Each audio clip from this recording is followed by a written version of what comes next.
নাসিরউদ্দিন পাটোয়ারি মহাবিপদে। কেন বিপদে এটা জানার জন্য আমাদের হাসিনা পলানোর পরের একটা ঘটনা মনে করায় দিতে হবে। আমরা সবাই জানি হাদিকে কেন হত্যা করা হয়েছে। কারণ খুব সিম্পল, হাদি ছিল বাংলাদেশের তরুণ সম্প্রদায়ের মধ্যে ভারতীয় আধিপত্যবাদের বিরুদ্ধে এক উজ্জ্বল তরুণ নক্ষত্র, এক উজ্জ্বল তরুণ নেতা। সে শুধু বয়ান তৈরি করতো না, ভালো অর্গানাইজার ছিল, সংগঠক ছিল, ভালো বক্তা, বলতে পারতো, ভালো ডিবেট করতে পারতো, কালচারাল অ্যাক্টিভিস্ট। বাংলাদেশে ভারতীয় আধিপত্যবাদের দুর্গ ভাঙে দেওয়ার জন্য যা যা দরকার ছিল, হাদি ছিল তার কমপ্লিট প্যাকেজ, পরিপূর্ণ প্যাকেজ। হাদির মৃত্যুর পর তার বিকল্প হয় নাই, কিন্তু হাদির উত্তরাধিকার হিসেবে পাটোয়ারি উঠে আসছে। সে হাদির আসনে নির্বাচন করছে, হারায় দেওয়া হয়েছে, তাও সে দৈমা যায় নাই। সে ছুটে বেড়াইতেছে, সারা দেশে সীমান্তে হত্যা হয়েছে সেখানে যাইতেছে। পাটোয়ারি কবর জিয়ারত করছে সেই হতভাগ্যদের, যাদেরকে বাংলাদেশ কোনোদিন স্বীকারই করে নাই। বাংলাদেশে প্রথমবারের মতো সীমান্ত হত্যাকাণ্ডের শিকার হওয়া মানুষগুলোর পাশে জাতীয় পর্যায়ের একজন নেতা যা দাঁড়াইলো। আল্লাহ, এক অসহায় বাবার ছেলে, যার একটি সন্তান রয়েছে, তার আরেকটি সন্তান এখনো মাতৃধারিণী অবস্থায় আছে। আল্লাহ, সে হলো মাছ ধরার জন্য সীমান্তে গিয়েছে, কিন্তু ভারতীয় বর্বর বাহিনী তাকে হলো গুলির আঘাতে শহীদ করেছে। আল্লাহ তাকে শহীদ হিসেবে কবুল করে নাও। আল্লাহ, হাদির একজন উত্তরাধিকার আমরা খুঁজে পাইলাম। হাদি ইন্ডিয়ার লেজে পাড়া দিছিল, সবল খাইছে। পাটোয়ারি একই পথে যাইতেছে। তো পাটোয়ারি যেহেতু ওই লাইনে যাইতেছে, তো বাংলাদেশে যারা ইন্ডিয়ার লেসপেন্সার তারা কি পাটোয়ারিরে ছেড়ে দিবে? হ্যাঁ, দিবে না। তো বাংলাদেশে ইন্ডিয়ার লেসপেন্সার কে ছিল? আওয়ামী লীগ। আওয়ামী লীগ তো এখন নাই, তাহলে ভারপ্রাপ্ত লেসপেন্সার রইল কে? বলেন তো কে? বলেন কে? আমার কথা শোনার দরকার নাই, মির্জা সাহেবের কথা শোনেন। সখারা জাকারে পড়লাম মির্জা ফখরুল, শুনেন। নৌকার যে কান্ডারি, যে মূল মাঝি, ও নৌকার সবগুলোকে ফেলে দিয়ে পাড়ায় চলে গেছে, ইন্ডিয়া চলে গেছে, ঠিক না? এখন আমাদের যারা এখানে নৌকা পড়তে না সারা বাংলাদেশে, তারা তো একটু অসহায় অবস্থায় আছে, যে আমাদের মূল লক্ষ্যে পালাই গেছে, আমরা এখন কি করবো? তো সেই জায়গায় আমি আপনাদেরকে এইটুকু আশ্বাস দিতে পারি যে আপনাকে হতাশ হবেন না, ধানের শীষ আপনাদের পাশে আছে, আমরা আপনাদের পাশে আছি। আমরা বেঁচে থাকতে আপনাদের গায়ে কেউ ফুলের টোকাও দিতে পারবে না। শুনেছেন, এই পাটোয়ারির উপরে হামলা হয়েছে ঝিনাইদহে। নামাজ পড়ে আসছে সেই সময় হামলা। প্রথমে ডিম ছুরিছে, তারপরে বেসবল ব্যাট নিয়ে হামলা।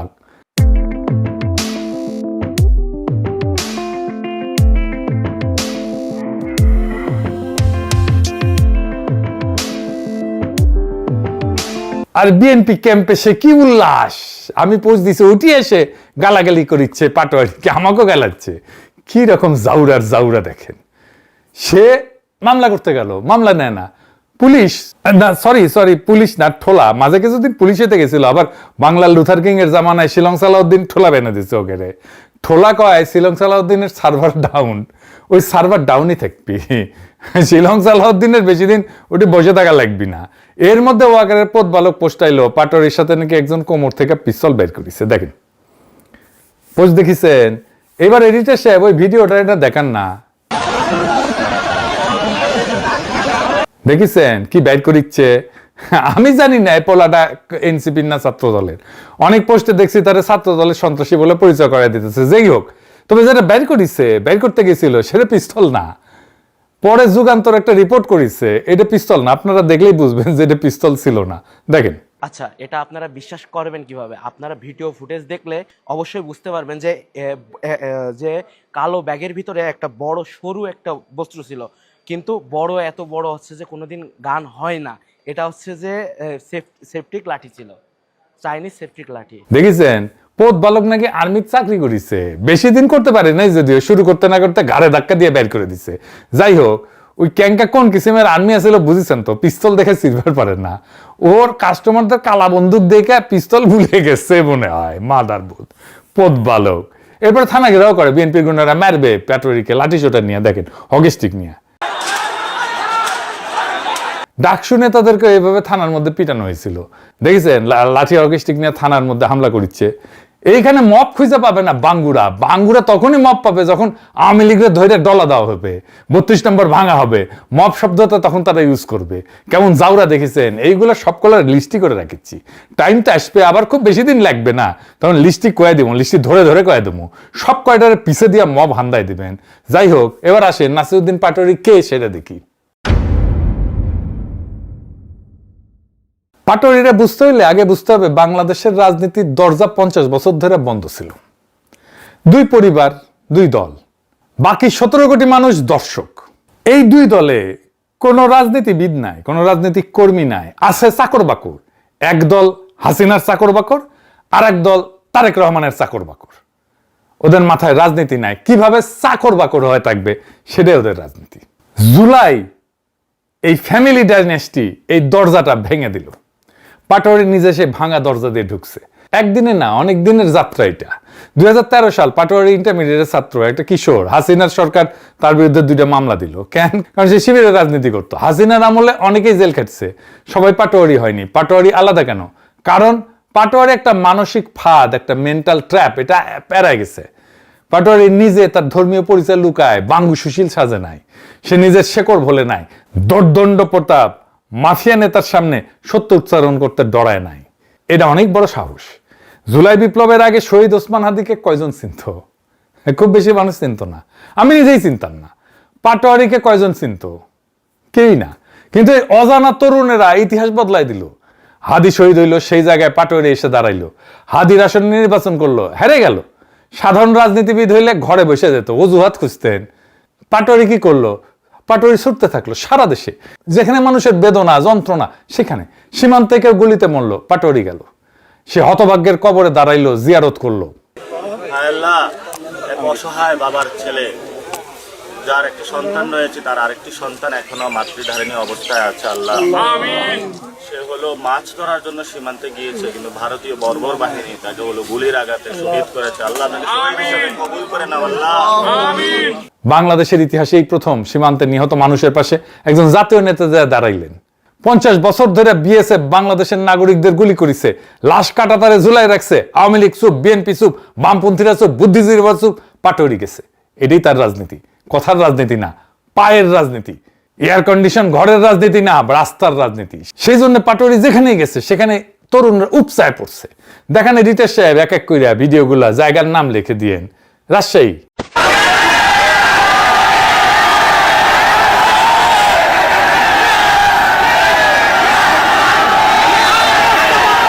সিলেট, দেখেন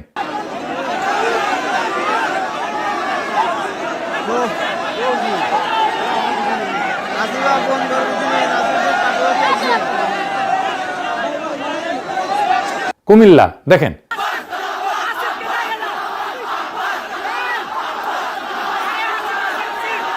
চট্টগ্রাম,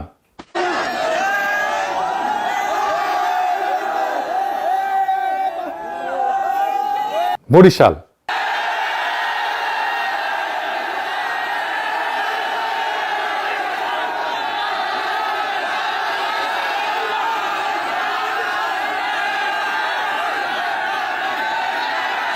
লালমনিরহাট,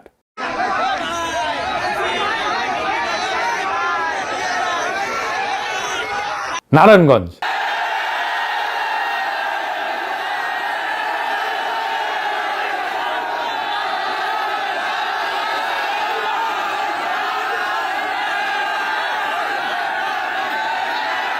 কক্সবাজার, দেখেন চাঁদপুর, দেখেন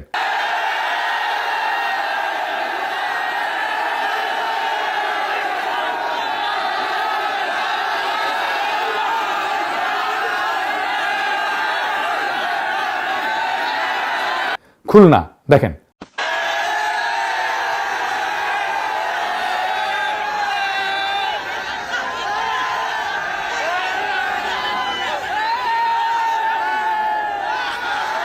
উত্তরা, দেখেন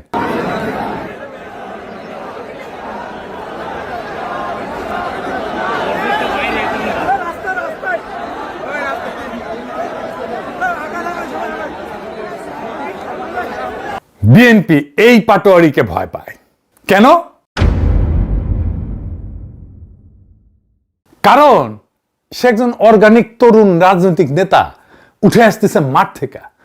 রাজনীতির ফ্যামিলি ডাইনাস্টি ভেঙে দিবে এই লোক। তখন কে গাইবে?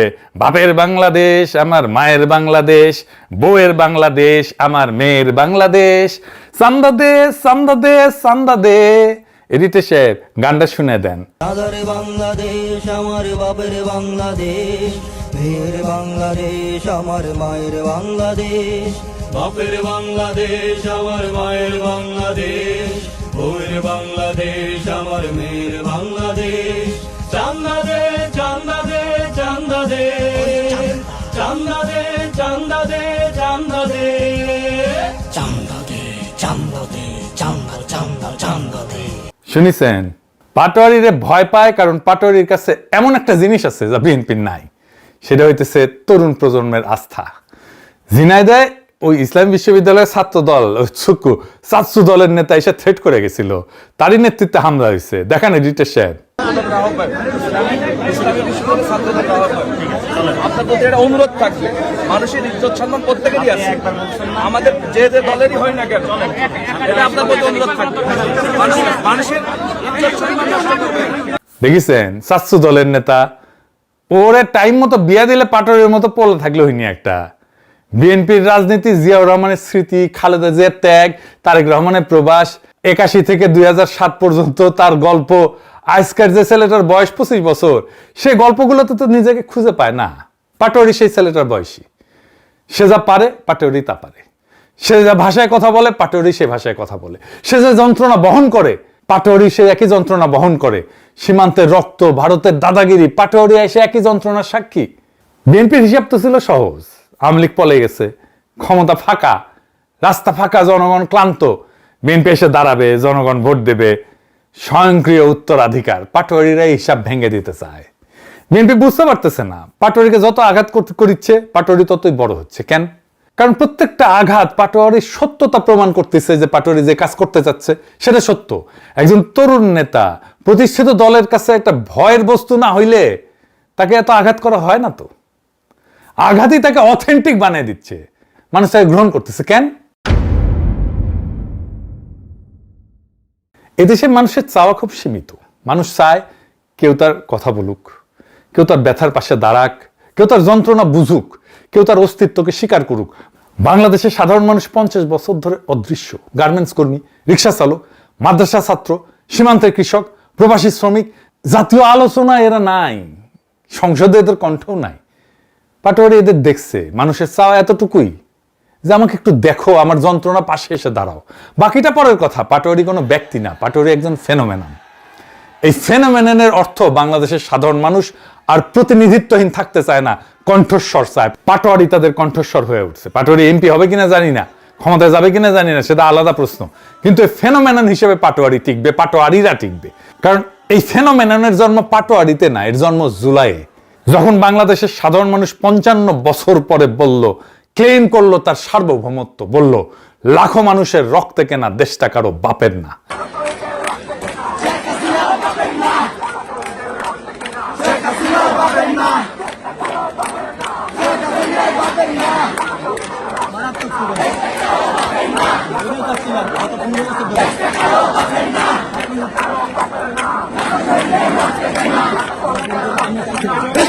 পাটোয়ারি সেই কথার একজন উচ্চারণকারী, পাটোয়ারি সেই স্লোগানের একজন উচ্চারণকারী।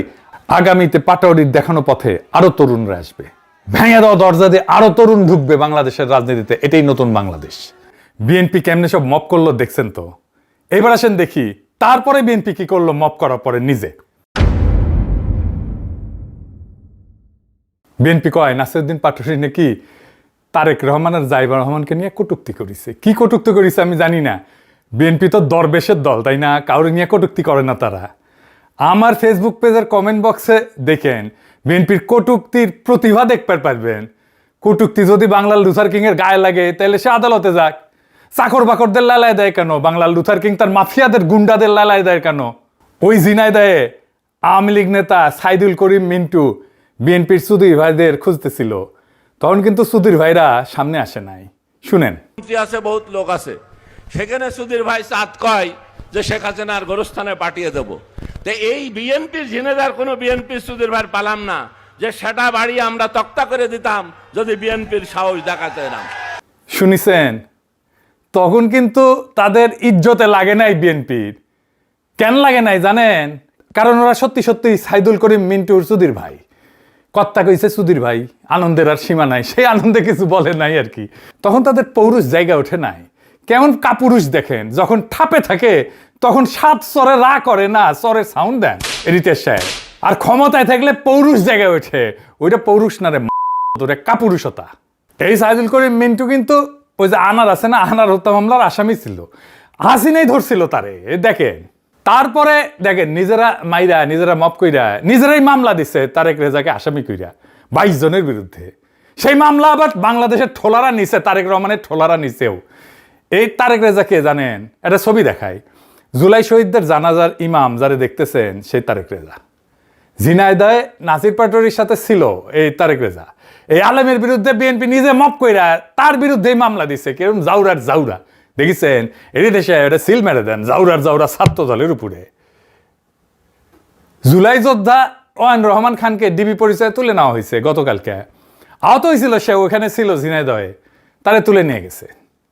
হাসিনার কেলাসে ছাত্র ছিল বিএনপি। ভাবিছে এই কইরাই শাসন টিকায় রাখবে তাদের।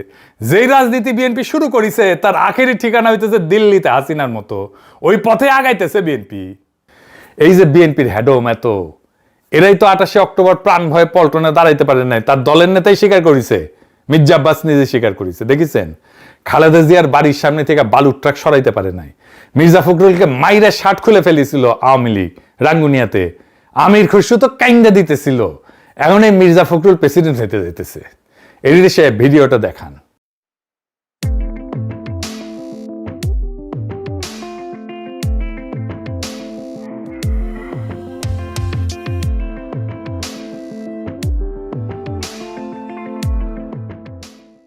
দেখিছেন, বিএনপি বুঝতেই পারতেছে না ক্ষমতা চিরস্থায়ী না। আওয়ামী লীগ বিএনপির চাইতে 100 গুণ পাওয়ারফুল ছিল। মাস্তানিতে ওরা মাস্টার আওয়ামী লীগ। তাও বাংলাদেশের তরুণ সমাজ ওদের বিএনপি উড়ে যাবে একেবারে, রেডি হওয়ার টাইম পাবে না। খালেদা জিয়ার জানা যায় নজরুল ইসলাম খান হাসিনাকে উদ্দেশ্য করে কইছিল খাবার শেষ করে যাইতে পারে নাই, খাবার বাড়া হয়েছে খাইতে পারে নাই।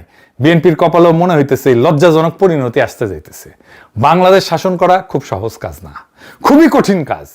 3 মাসে বেড়াচেরা হয়ে গেছে। 5 বছর শান্তি মতো যদি টার্ম শেষ করতে পারে বিএনপি, এটাই বিএনপির বড় অ্যাচিভমেন্ট হইতে পারে। কিন্তু বিএনপির ইচ্ছা হয়েছে গোষ্ঠী শুদ্ধ আওয়ামী লীগের মতো গোয়া মারা খাবি। যা মারা খা, পরে আবার কইেন না যে আগে সাবধান করি নাই। সাবধান করে গেলাম, বাংলাদেশের জনগণ হ্যাডম পিছন দিয়ে হান্দায় দেবে। ওই দিনের কথা চিন্তা করে এখন সংযত হন, নয়তো কপালে খুবই খারাপই আছে। ইনকিলাব জিন্দাবাদ।